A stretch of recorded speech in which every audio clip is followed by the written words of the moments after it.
أعوذ بالله من الشيطان الرجيم. الله لا إله إلا هو الحي القيوم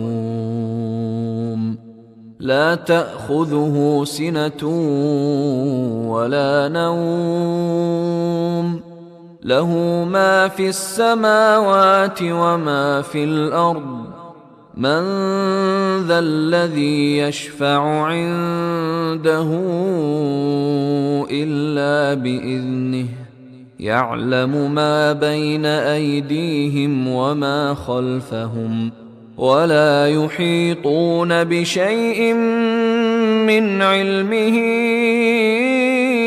إلا بما شاء وسع كرسيه السماوات والأرض ولا يئوده حفظهما وهو العلي العظيم.